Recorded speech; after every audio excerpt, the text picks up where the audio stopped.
دوبارہ سے ہماری اس سے رفاقت قائم ہو جاتی ہے. اور یہ میں اشارتاً بغیر وضاحت یہ بتانا چاہتا ہوں کہ آپ کو پتہ ہے کہ آدم کے گناہ کی وجہ سے جو خدا کے ساتھ آدم اور انسان کی یا آدم اور خدا کی رفاقت تھی وہ ٹوٹ چکی تھی.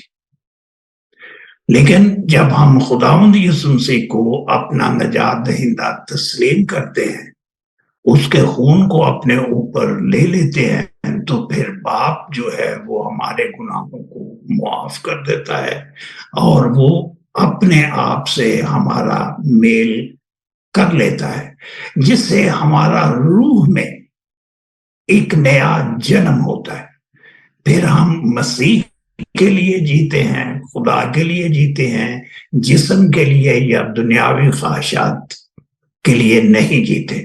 تو اس لیے وہ ہمارا ایک نیا جنم ہوتا ہے، جسے ہم بورن اگین بھی کہتے ہیں، نئے سرے سے جنم بھی اس کو کہتے ہیں. تو دراصل اس طرح ہمارا ایک نیا سلسلہ شروع ہو جاتا ہے، زندگی کا ایک نیا ڈسپلن شروع ہو جاتا ہے. تو یہ ایک چیز ہے جس سے ہم یہ سیکھتے ہیں کہ جو مسیح کو قبول کر لیتے ہیں وہ ایک نئی زندگی میں داخل ہو جاتے ہیں، خدا کے ساتھ ان کا ایک نیا تعلق شروع ہو جاتا ہے. تو وہ جو روحانی زندگی ہے اس سے جب ہم وابستہ ہو جاتے ہیں تو پھر ہم اس جسم کے لیے نہیں رہتے بلکہ ہم روح میں جیتے ہیں. اور روح میں جب جیتے ہیں تو پھر ہمیں دنیاوی چیزوں کی فکر نہیں رہتی. ہم خدا میں، اس کے کلام میں اور اس کے کاموں میں اور اس کے احکامات میں شادمانی محسوس کرتے. یہ اس کا مطلب ہے میری عقل کے مطابق. بہت شکریہ ڈاکٹر صاحب، بہت شکریہ سر. خدا ان کے فضل سے میں نے بہترین اور بہت کچھ سیکھا. خدا آپ کو اور بلیس کرے. آمین آمین آمین. تھینک یو ڈاکٹر صاحب. خدا آپ کو اور زیادہ برکت دیتا رہے. اور کچھ اور بھی ہم پوچھنا چاہیں گے کیونکہ کچھ اور ہمیں اس میں سے جاننا ہے آج کی تلاوت میں سے.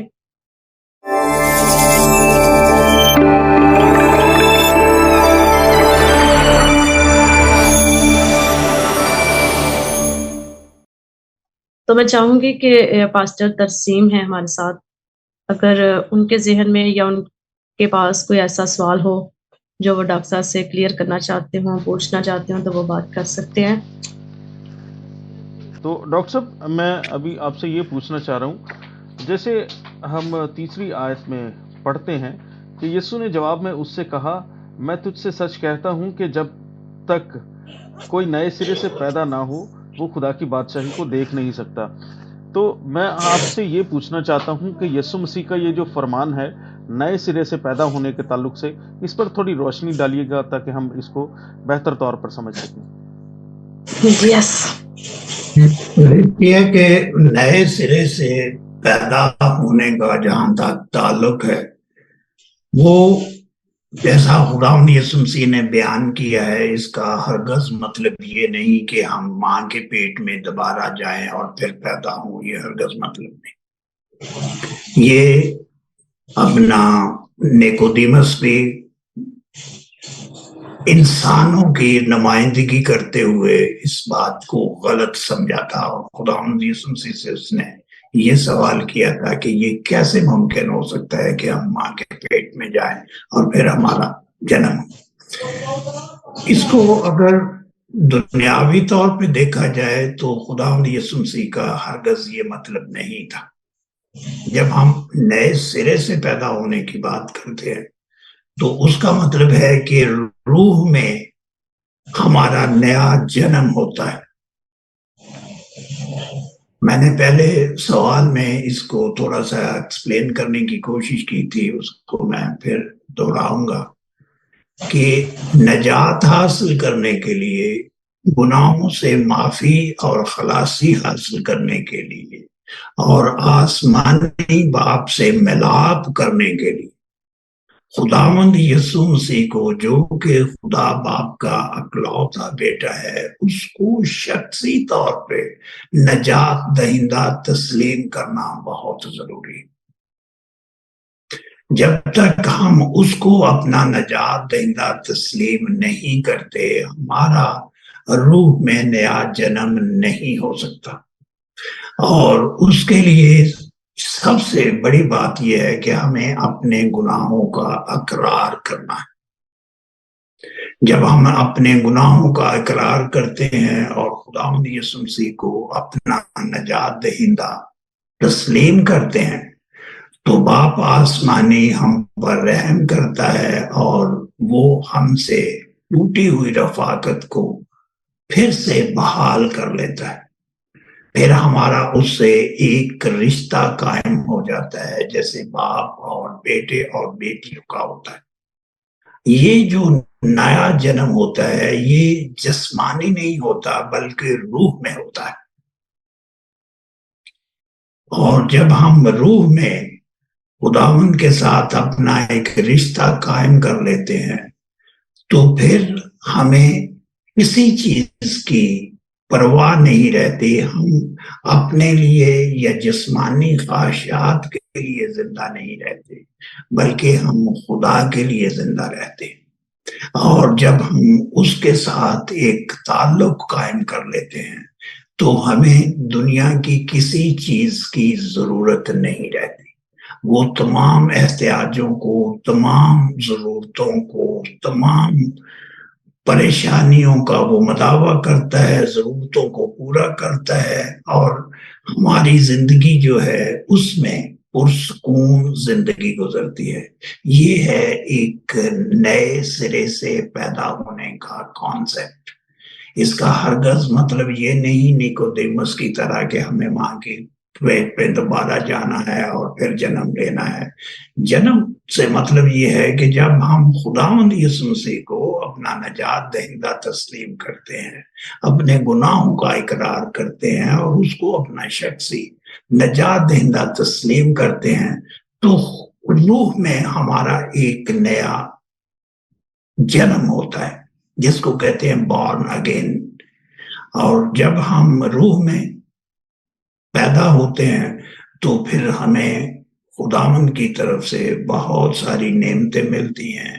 ہم غیر زبان میں بھی بات کرتے ہیں، پھر ہمیں حکمت اور علم بھی ملتا ہے، ہم اچھے منتظمین بھی بنتے ہیں، پھر اچھے خدمت گزار بھی بنتے ہیں۔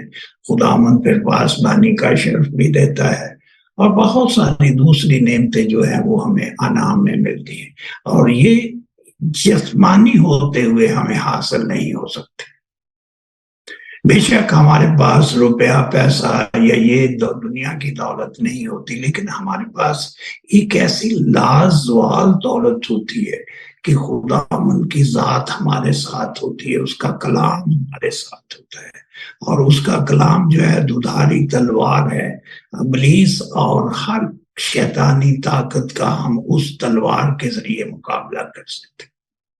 اور یہ تب ہی ممکن ہے جب ہم روح میں زندگی بسر کرتے ہیں۔ جب ہم جسمانی ہوتے ہیں تو ظاہر ہے ہم دنیا کی سوچتے ہیں، جسم کے خواہشات کو پورا کرنے کی کوشش کرتے ہیں، ہم کلیتاً نفسانی شخص ہوتے ہیں۔ تو ان دونوں کا تضاد اور ان کا فرق پڑھنے کے لیے میں چاہوں گا کہ اگر آپ یہ غلطیوں کا خط اس کا 5 باب اور اس کی 22 سے 24 آیت پڑھ سکتے ہیں تو بہت اچھا رہے گا۔ ایک اور حوالہ ہے، وہ بھی غلطیوں 5واں باب اور اس کی 16 اور 21 آیت، لیکن وقت کی کمی کے باعث اگر ایک ہی حوالہ پڑھ لیا جائے، پہلے والا حوالہ، تو اس میں جسم اور روح کے درمیان جو فرق ہے، پولس رسول اس کی وضاحت کرتا ہے کہ وہ لوگ جو روح میں زندہ رہتے ہیں وہ کیسے ہوتے ہیں، اور وہ لوگ جو نفسانی خواہشات کی پیروی کرتے ہیں ان کا رد عمل کیا ہوتا ہے، ان کی زندگی کیا ہوتی ہے۔ تو یہ اپنا پادری صاحب اگر آپ کے پاس بائبل ہے تو آپ پلیز اس حوالے کو ضرور پڑھیں۔ غلطیوں کا خط 5واں باب اس کی 19ویں آیت سے سر پڑھنا شروع کریں. نہیں جی، 22 سے لے کر 24 آیت تک. جی. مگر روح کا پھل محبت، خوشی، اطمینان، تحمل، مہربانی، نیکی، ایمانداری، حلم، پرہیزگاری ہے. ایسے کاموں کی کوئی شریعت مخالف نہیں. اور جو مسیح یسوع کے ہیں انہوں نے جسم کو اس کی رغبتوں اور خواہشوں سمیت صلیب پر کھینچ دیا ہے. تو میرے عزیزوں، جیسے میں نے کہا کہ وہ لوگ جو مسیح کو اپنا نجات دہندہ تسلیم کرتے ہیں وہ پھر جسمانی طور پر زندہ نہیں رہتے، پھر وہ روح میں ایک نیا جنم لیتے ہیں. ان کی زندگی ابدی زندگی ہوتی ہے. وہ دنیاوی خواہشات کے تابع نہیں ہوتے بلکہ وہ خداوند کے تابع ہوتے ہیں، اس کے احکامات کی پیروی کرتے ہیں اور اس کے بتائے ہوئے اصولوں پر زندگی گزارتے ہیں. اور جب وہ جسم کی خواہشات سے بے نیاز ہو جاتے ہیں تو ہم خدا کے ساتھ مل جاتے ہیں. آپ کو یاد ہوگا کہ یونا کے انجیل میں یہ لکھا گیا ہے کہ خدا روح ہے، اور جب ہم روح میں اس کے ساتھ پیوست ہو جاتے ہیں تو ہم روح بن جاتے ہیں. تو جب ہم خدا سے مل جاتے ہیں، ہمارا رشتہ بحال ہو جاتا ہے، تو ہمارا ایک نیا جنم ہوتا ہے جو جسمانی جنم سے بہت مختلف ہوتا ہے. جیسے کہ میں نے پہلے عرض کیا تھا کہ بہت سارے لوگ ہیں وہ خدا کو ہی نہیں مانتے، اس کے وجود کو ہی نہیں مانتے. تو پیدا تو وہ بھی ہماری طرح ہی ہوتے ہیں، ہماری طرح جسم لے کر آتے ہیں، لیکن وہ روح میں پیدا نہیں ہوتے کیونکہ وہ خداوند یسوع مسیح کو اپنا نجات دہندہ تسلیم نہیں کرتے. تو اسی باب میں اس کا جو میں نے غلطیوں 5 باب آپ کے سامنے یہ حوالہ پڑھا تھا فادی صاحب نے، غلطیوں 5 باب 22 آیت سے لے کر 24 آیت تک. میں ایک دفعہ پھر گزارش کروں گا کہ اسی باب کی 16 سے لے کر 21 آیت پڑھ دیں تو اس میں زیادہ فرق جو ہے وہ واضح ہو جائے گا. جی ڈاکٹر صاحب، خدا ان کے کلام میں یوں لکھا ہے، مگر میں یہ کہتا ہوں کہ روح کے موافق چلو تو جسم کی خواہش کو ہرگز پورا نہ کرو گے، کیونکہ جسم روح کے خلاف خواہش کرتا ہے اور روح جسم کے خلاف، اور یہ ایک دوسرے کے مخالف ہیں تاکہ جو تم چاہتے ہو وہ نہ کرو. اور اگر تم روح کی ہدایت سے چلتے ہو تو شریعت کے ماتحت نہیں رہے. اب جسم کے کام تو ظاہری ہیں، یعنی حرام کاری، ناپاکی، شہوت پرستی، بت پرستی، جادوگری، عداوتیں، جھگڑا، حسد اور غصہ، تفرقے، جدائیاں، بدعتیں، بغض، نشہ بازی، ناچ رنگ اور ان کی مانند. ان کی بابت تمہیں پہلے سے کہہ دیتا ہوں، جیسا کہ پیشتر جتا چکا ہوں کہ ایسے کام کرنے والے خدا کی بادشاہی کے وارث نہ ہوں گے. تو میرے عزیزو، یہاں ہم نے دیکھا کہ جو پادری صاحب نے خدا ان کے پاک کلام میں سے پڑھا کہ ایک جسمانی جو آدمی ہے اس میں یہ تمام قسم کی برائیاں جو ہے موجود ہوتی ہیں، لیکن روحانی آدمی گناہ کرنے کا سوچ بھی نہیں سکتا. اور اگر وہ نادانی میں، جان بوجھ کر نہیں، نادانی میں اگر وہ گناہ کر بھی لیتا ہے تو خداوند اس سے صرف نظر کرتا ہے، اس کو بخش دیتا ہے کیونکہ اس میں اس کا ارادہ شامل نہیں ہوتا. لیکن جسمانی آدمی صرف جسم کی سوچتا ہے، وہ نفسانی خواہشات کے تابع ہوتا ہے. لیکن روح میں جو ہے وہ شخص نہ صرف شریعت کے قوانین سے آزاد ہوتا ہے بلکہ وہ ان خواہشات کے چنگل سے بھی آزاد ہوتا ہے. وہ روح کی سنتا ہے. اور جب ہم کہتے ہیں کہ خدا روح ہے اور لازم ہے کہ اس کے پرستار روح اور سچائی سے اس کی بندگی کریں، اس کی عبادت کریں، تو جب ہمارا ملاپ خداوند کے ساتھ ہو جاتا ہے تو ہم اس میں ایک نئی زندگی پاتے ہیں. ہماری ایک نئی زندگی کی شروعات ہوتی ہے. ہمیں ایک نیا ڈسپلن ملتا ہے، اور جب ہم اس کے تحت زندگی گزارتے ہیں تو میرے عزیزو ہمیں کسی چیز کی کمی نہیں رہتی. یہاں میں چلتے چلتے یہ بیان کرنا ضروری سمجھتا ہوں کہ آپ کو پتا ہے کہ جو یوحنا بپتسمہ دینے والا تھا وہ پانی سے بپتسمہ دیتا تھا اور وہ توبہ کا بپتسمہ تھا، لیکن خداوند یسوع مسیح نے اپنے شاگردوں کو ارشاد اعظم دیا، اور اس میں اگر ہم غور کریں تو ہمیں ایک نئی زندگی کا، ایک نئے ڈسپلن کا، ایک نئے سرے سے جینے کا تصور ملتا ہے۔ خداوند یسوع مسیح نے متی رسول کی انجیل اس کا 28 باب اور اس کی 18 آیت میں فرمایا، یسوع نے پاس آ کر ان سے باتیں کی اور کہا کہ آسمان اور زمین کا کل اختیار مجھے دیا گیا ہے۔ لفظ ہے کہ کل اختیار، پس تم جا کر سب قوموں کو شاگرد بناؤ اور ان کو باپ اور بیٹے اور روح القدس کے نام سے بپتسمہ دو۔ جو یوحنا بپتسمہ دیتا تھا وہ پانی کا بپتسمہ تھا جس میں روح شامل نہیں تھی، اور اگر شامل تھی تو ہمیں وہ لفظ جو ہیں وہ خداوند کے پاک کلام میں نہیں ملتے۔ ہم یہ اندازہ کر سکتے ہیں کہ وہ پانی سے جو بپتسمہ دیتا ہوگا وہ گناہوں کی معافی کا بپتسمہ دیتا ہوگا، لیکن یہاں خداوند یسوع مسیح نے جو باقاعدہ طور پر بپتسمہ دینے کی رسم ہے اس کا نہ صرف آغاز کیا بلکہ ان کو واضح الفاظ میں بتایا، اور یہ 3 جو اراکین ہیں جو تثلیث کے لیے بہت ضروری ہے، اور مسیحی ایمان کی بنیاد ہی تثلیث ہے، باپ، بیٹا اور پاک روح۔ یہاں خداوند یسوع مسیح نے کہا کہ سب قوموں کو شاگرد بناؤ اور ان کو باپ، بیٹے اور روح القدس کے نام سے بپتسمہ دو۔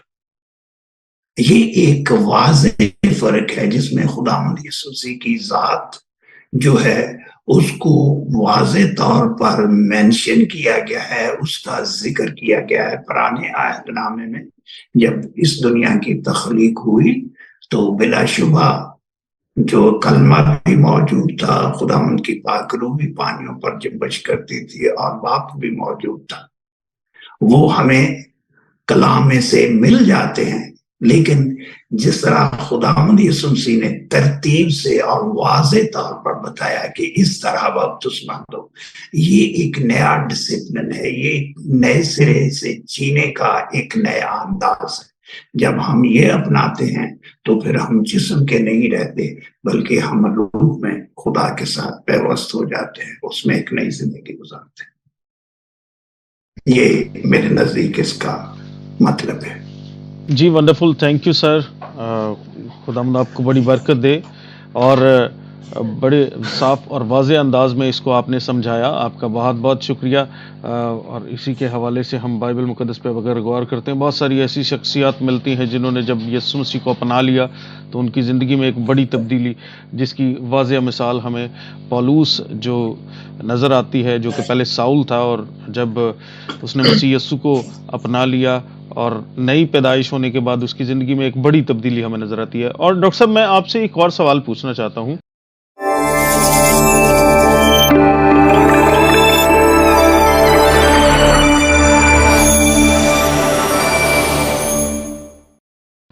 وہ یہ کہ جب ہم 14 آیت کو پڑھتے ہیں اس کے اندر لکھا ہے، اور جس طرح موسیٰ نے سانپ کو بیابان میں اونچے پر چڑھایا، اسی طرح ضرور ہے کہ ابن آدم بھی اونچے پر چڑھایا جائے۔ تو ڈاکٹر صاحب، میں آپ سے یہ سوال کرنا چاہتا ہوں کہ یہ اونچے پر چڑھایا جانے کا جو مقصد ہے، اس کے پیچھے کون سا بھید چھپا ہے جو مصنف جو ہیں وہ واضح کرنا چاہتے ہیں؟ تو اس کے بارے میں تھوڑی سی وضاحت کر دیجیے گا تاکہ ہم بہتر طور پر سمجھ سکیں۔ بات اصل یہ ہے کہ خداوند یسوع مسیح اپنی ذات کے بارے میں پیشن گوئی کرتے ہیں، کیونکہ ان کے سننے والے لوگ جو ہیں وہ اس بات کو نہیں جانتے، اس حقیقت سے واقف نہیں ہے کہ یہ وہی مسیحا ہے جو ہمارے سامنے کھڑا ہے اور یہ ساری دنیا کے گناہوں کے لیے سولی پر چڑھایا جائے گا۔ اور خداوند یسوع مسیح آپ کو پتہ ہے کہ وہ نہ صرف پرافٹ تھے بلکہ وہ اپنی ذات میں 3 آفسز کا مجموعہ تھے۔ ان کے پاس جو ہے 3 جو رتبے موجود تھے، کہ وہ پہلی بات یہ ہے کہ وہ بادشاہ تھے، داؤد کی نسل سے ہونے کی وجہ سے ان کا تعلق شاہی خاندان سے تھا، اور وہ بادشاہ تھے، یہودیوں کے بادشاہ۔ ان کو متی رسول کی انجیل میں کہا گیا، اور متی نے ان کے حسب اور نسب سے یہ بات ثابت کرنے کی کوشش کی کہ ان کا تعلق داؤد کے گھرانے سے تھا، اس لیے وہ بادشاہ تھے، اور وہ بذات خود ایک نبی بھی تھے۔ اور اس طرح ہم یہ سوچ سکتے ہیں کہ انہوں نے وقت سے پہلے وہ واقعات جو انسانی عقل سمجھ نہیں سکتی، ان کو انہوں نے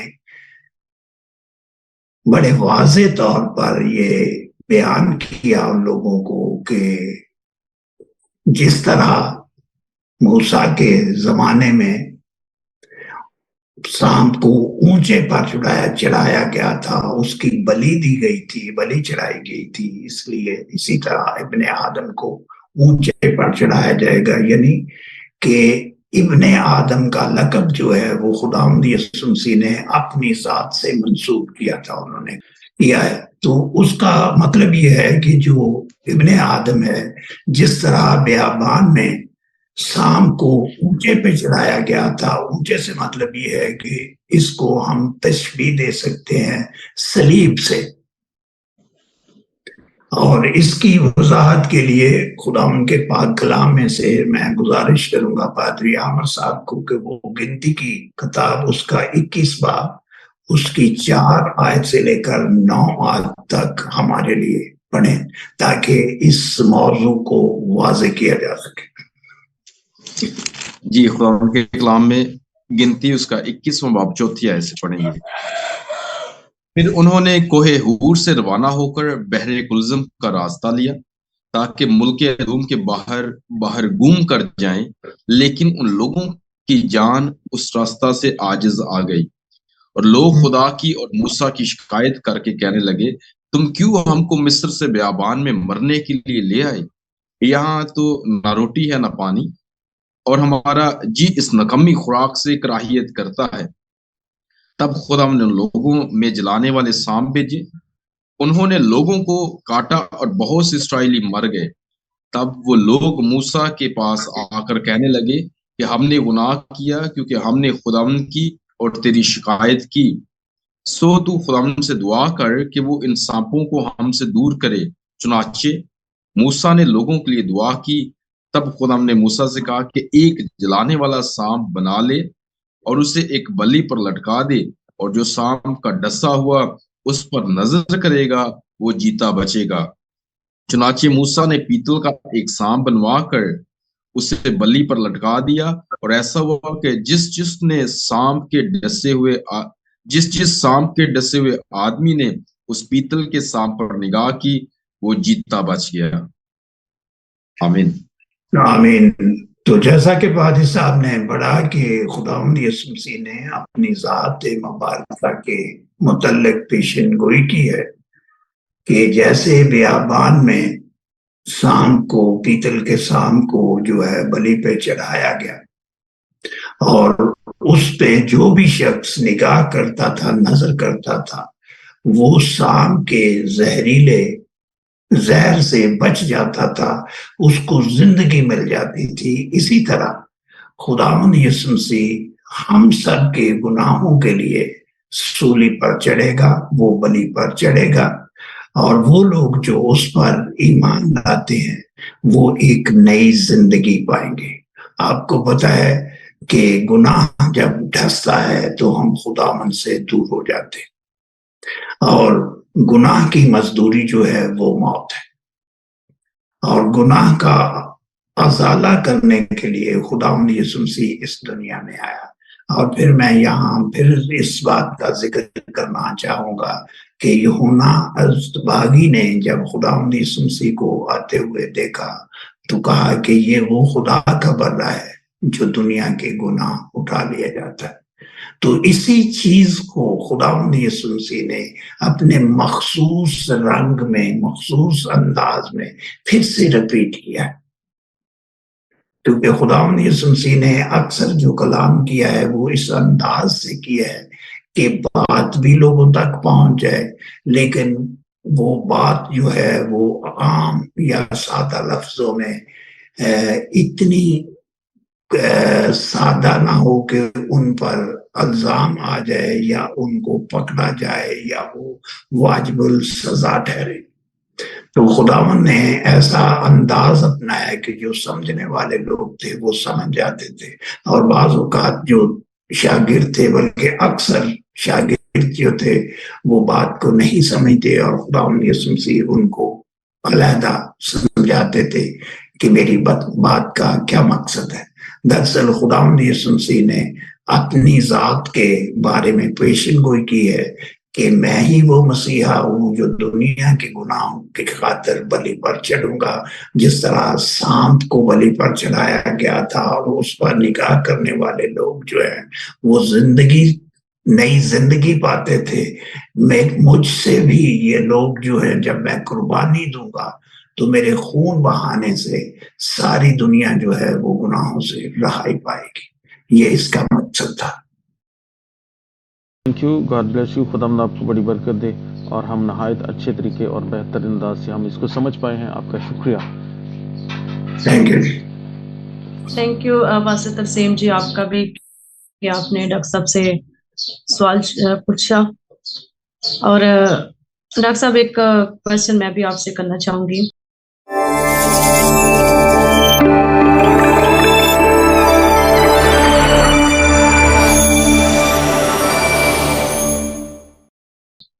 جی جی، جیسا کہ ہم نے پڑھا ہے بائبل مقدس میں بھی کہ خدا نے دنیا سے ایسی محبت رکھی، یہ آیت ہم نے پڑھی ہے ابھی، تو میں اس میں پوچھنا چاہوں گی کہ کیا وہ اب بھی ہم سے وہی پیار کرتا ہے، وہی محبت کرتا ہے؟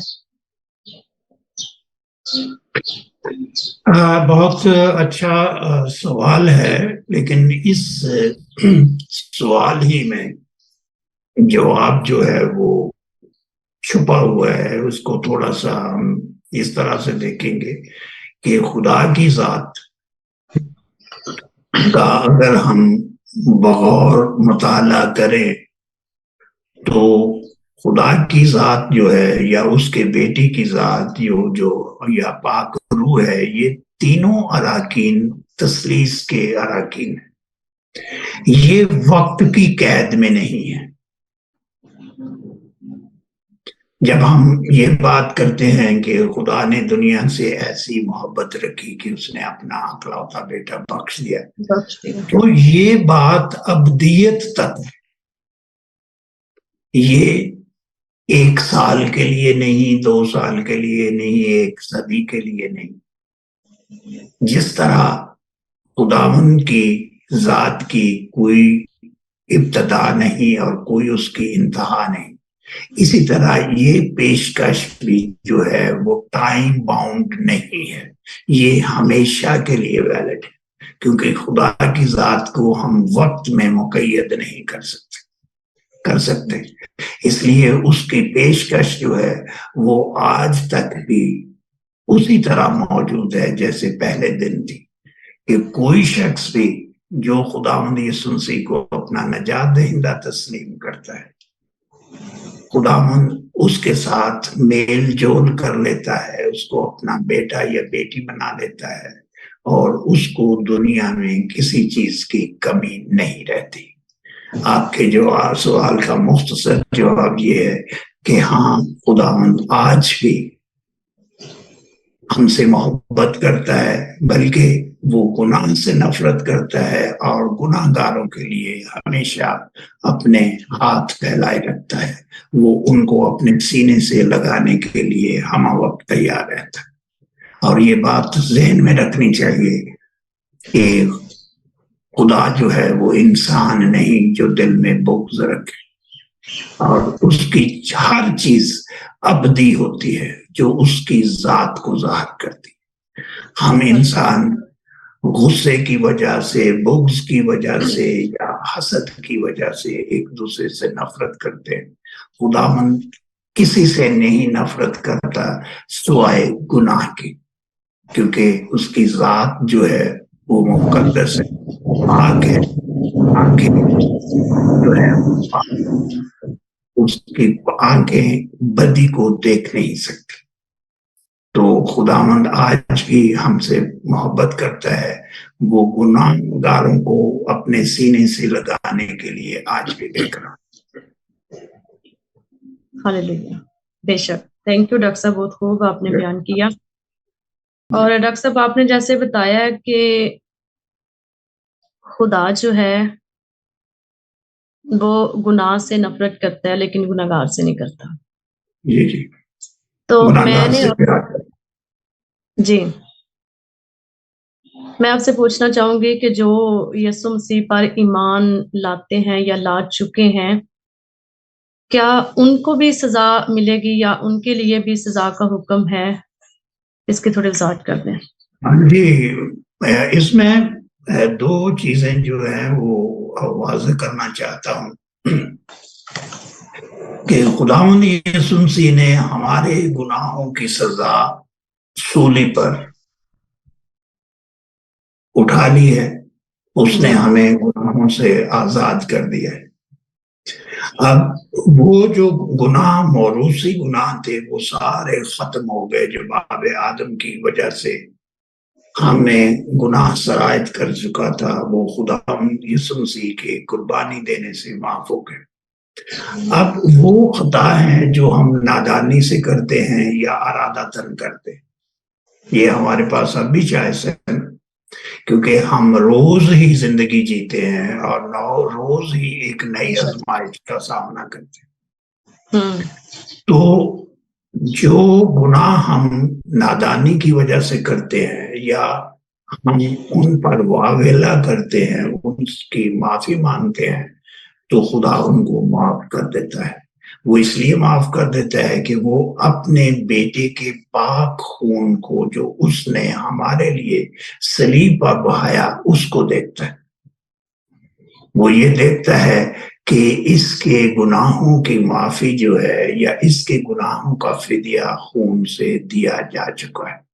تو وہ لوگ جو خداوند یسوع مسیح پر ایمان رکھتے ہیں، اگر ان سے گناہ سرزد بھی ہو جاتا ہے تو خداوند جو آسمان پر ہے اس کو درگزر کرتا ہے، برداشت کرتا ہے اور اس کو بھول جاتا ہے، کیونکہ اس کے بیٹے نے ہم سب کی قربانی جو ہے وہ دے دی ہے، بشرطے کہ ہم اپنے ایمان کو خداوند یسوع مسیح پر رکھیں.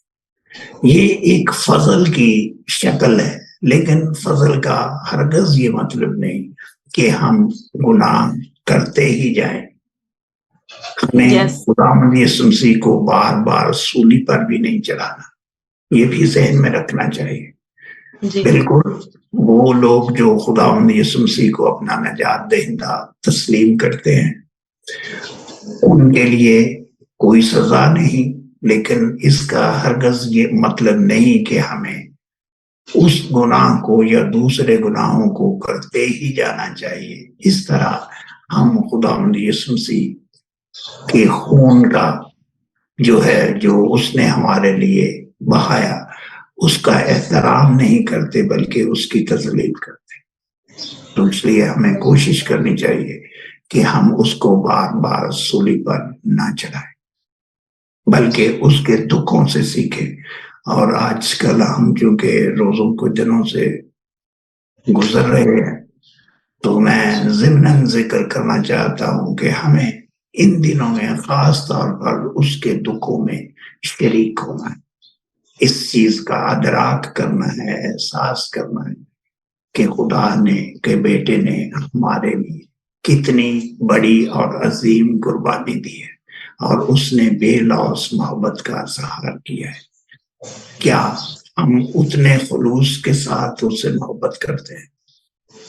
یہ ایک سوال ہے جو ہمیں اپنے آپ سے ان ایام میں بلکہ روز ہی پوچھنا چاہیے کہ جتنی نعمتیں وہ ہمیں دیتا ہے، جتنی وفاداری سے وہ ہمارے ساتھ چلتا ہے، کیا ہم بھی اسی وفاداری کے ساتھ، اسی پیار اور اسی خلوص کے ساتھ اس کو چاہتے ہیں؟ تو بہت سارے سوالات کا جواب ہمیں خود ہی مل جائے گا۔ یس، تھینک یو ڈاکٹر صاحب، بہت خوب آپ نے اچھے سے بیان کیا، اور میں امید کرتی ہوں کہ جیسے میں نے بہت سی برکت پائی ہے، میرے ساتھ جتنے جڑے ہوئے ہیں میرے پروگرام علم الہی میں، جتنے گیسٹ اسپیکر آئے ہوئے ہیں، پاسٹر صاحبان آئے ہوئے ہیں، انہوں نے بھی بہت برکت پائی ہے، اور جتنے ہمیں واچ کر رہے ہیں شلوک ٹی وی کے ذریعہ سے، فیس بک کے ذریعہ سے، یوٹیوب کے ذریعہ سے، یا جو بعد میں بھی دیکھیں گے، انہوں نے بھی بہت سی برکت پائی ہیں۔ سو میں چاہوں گی کہ اب ہم اپنے پروگرام کے اینڈنگ کی طرف چلیں، تاکہ اپنے ٹائم کو مد نظر رکھتے ہوئے آج کے پروگرام کے لیے ساری شکر گزاری کی دعا میں چاہوں گی کہ پاسٹر عامر کے ساتھ مل کر کریں۔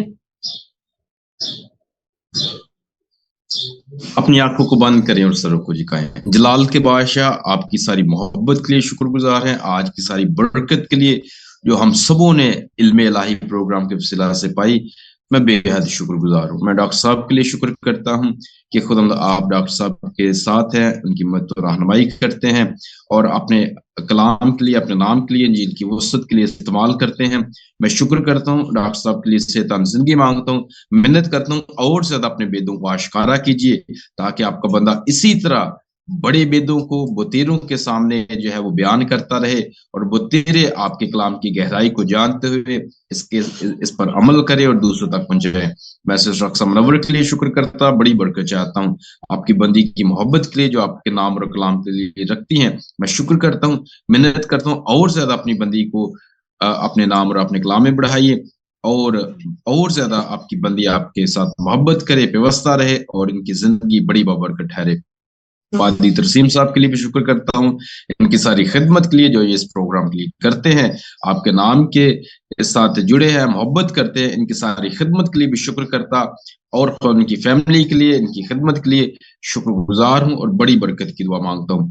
محنت کرتا ہوں جتنے بھی ہمارے بہنیں اور بھائی اس پروگرام کو دیکھ رہے ہیں یا بعد میں دیکھیں گے، ان سبوں کے لیے بڑی برکت کی دعا مانگتا ہوں۔ محنت کرتا ہوں، ہمارے روحانی آنکھوں کو کھولیے، ہمارے روحانی کانوں کو کھولیے، تاکہ آپ کے بیدوں کو پڑھتے ہوئے، سنتے ہوئے، سمجھتے رہیں، قبول کرتے رہیں، اس پر عمل کرتے رہیں، اور دوسروں تک پہنچاتے رہیں۔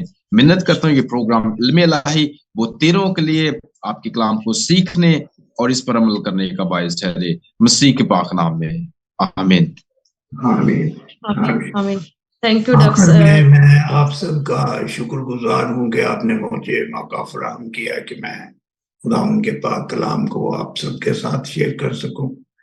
کسی بھی غلطی کے لیے، سہو کے لیے میں آپ سب سے معافی کا طلبگار ہوں، لیکن اگر کوئی ایسا سوال ہو جو وضاحت طلب ہو تو آپ ضرور رابطہ کر سکتے ہیں۔ مجھے خوشی ہوگی کہ میں اپنی اہلیت کے مطابق اس کا جواب، اگر میں خود نہیں جانتا تو ڈھونڈ کر اس کا جواب پیش کر سکوں۔ خدا آپ سب کو بڑی برکت ہے، آمین۔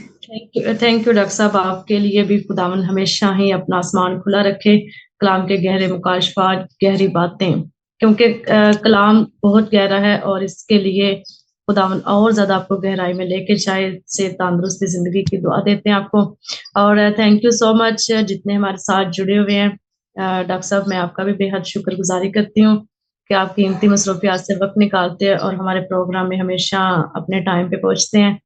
پاسٹر عامر جی، آپ کو بھی تھینک یو کرتی ہوں، پاسٹر ترسیم آپ کو بھی تھینک یو، اور جتنے ہمیں دیکھ رہے ہیں میں سب کو بھی تھینک یو کرتی ہوں، کیونکہ وہ یہ آپ سب کی محبت ہے، آپ پروگرام دیکھتے ہیں، ہمیں بتاتے ہیں، اور اگر آج بھی آج کے پروگرام میں بھی کوئی کویسچن ہو, کوئی بات ہو, کوئی سوال ہو تو آپ ضرور ہمیں کمنٹس کے ذریعے سے بتا سکتے ہیں کہ اس تیسرے چیپٹر میں جو ہم نے آج 18 آیت تک پڑھا ہے اس میں سے آپ جاننے کے لیے ڈاکٹر صاحب سے ہم بات بھی کر سکتے ہیں اور اس کے ذریعے سے آپ کے سوال کا جواب بھی پہنچا سکتے ہیں. سو تھینک یو سو مچ. ہمارا پروگرام کا ٹائم ختم ہو چکا ہے. علم الہی پروگرام میں آنے والے تمام گیسٹ کو ایک دفعہ سے پھر تھینکس کرتی ہوں. مسیح یسوع آپ سب کو اسلام. God bless you all. آمین. God bless you. بہت شکریہ.